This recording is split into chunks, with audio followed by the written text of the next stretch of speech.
व्यापक जीएसटी सुधारों के साथ बिहार एक मजबूत आर्थिक पुनर्जागरण की ओर बढ़ रहा है। खेती, डेयरी, हस्तशिल्प और उद्योगों पर करों में कटौती से लाखों लोगों के लिए नए अवसर खुल रहे हैं। कृषि, जो राज्य की जीवन रेखा है, इस सुधार की सबसे बड़ी लाभार्थी बनी है। मिथिलांचल की खासियत, मखाना स्नैक्स पर जीएसटी 12% से घटाकर 5% कर दिए जाने से इसकी खेती और प्रसंस्करण से जुड़े लगभग 10 लाख परिवारों को 6 से 7% लागत में राहत मिलेगी। भारत के कुल लीची उत्पादन में 35% का योगदान देने वाली मुजफ्फरपुर की विश्व प्रसिद्ध शाही लीची से बने जूस और अचार पर कम जीएसटी लगने से स्थानीय प्रसंस्करण को बढ़ावा मिल रहा है और प्रीमियम बाजारों में निर्यात को प्रोत्साहन मिल रहा है।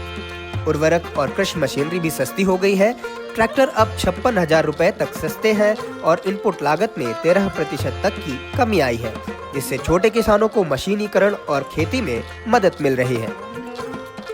वहीं 9.6 लाख सुधा किसानों को सहारा देने वाली बिहार की डेयरी जीवन रेखा जीएसटी मुक्त दूध और पनीर तथा घी, मक्खन और आइसक्रीम पर केवल 5% कर से लाभान्वित हो रही है, जिससे ग्रामीण सहकारी समितियां मजबूत हो रही हैं और रोजमर्रा की आवश्यक वस्तुएं भी अधिक किफायती बन रही हैं। राज्य की प्रसिद्ध हस्तकलाओं को भी नई चमक मिली है।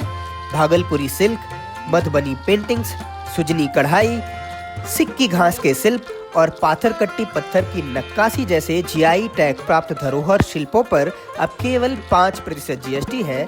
इससे कपड़े और कलाकृतियां 7% तक सस्ती होंगी और कारीगरों को बेहतर आय सुनिश्चित होगी। उभरते क्षेत्र भी तेज विकास पथ पर है। मधेपुरा का रेल निर्माण, आयुष हर्बल उत्पाद और मुजफ्फरपुर का शहद क्लस्टर अब 6 से 13% तक लागत में बचत का लाभ उठाएंगे, जिससे एमएसएमई और निर्यात को नई ऊर्जा मिलेगी। किसानों और बुनकरों से लेकर डेयरी उत्पादकों और इंजीनियरों तक जीएसटी सुधार समावेशी विकास को गति दे रहे हैं, ग्रामीण आय को बढ़ा रहे हैं और बिहार को विकसित भारत 2047 के विजन की ओर अग्रसर कर रहे हैं।